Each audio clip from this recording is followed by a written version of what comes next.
د فلسطین مسلمانان پر لکاو شهیدان سول، د هغه څوک غږ نه اوري، هغه پر بشري حقوق نه بولي، هغه پر بشري حقوق بولي. نو زما د ګورو مسلمانان دا خواهش دی چې ګره په یوه لاس په یو اتفاق سي او الله پاک وایي زما غضب د تس بولي، هغه به زما رحمت دا پر فلسطین پر مسلمانان باندې که رحمت موږ تاسو نه و خبر دا چې شهیدانېږي چې دا کم خلک پاتې دي، کم شهیدان سوي دي، دا پاتې کم خدای ګناهکاره کړي وه هغه شهیدان به شفاعت وکړي.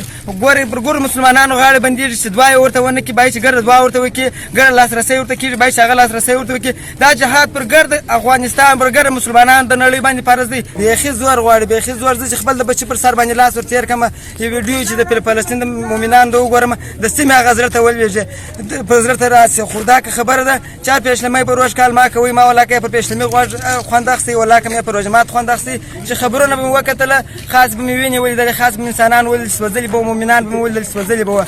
خو شکر دی خدای پاک چې موږ ته دغه غټه مرتبه راکړې ده چې د شهادت مرتبه ډېره غټه ده او دا ډېر پر خدای به ګران یو. خدای پاک الله پاک وایي بنده به زما غضب بولي، هغه به زما رحمت دی. موږ تاسو ته په خبرو کې هغه ګناهکار او په دې کې خدای پاک ګناه یې ورژولې، خدای پاک خپل رحمت وکړي او بنده یې غضب بولي.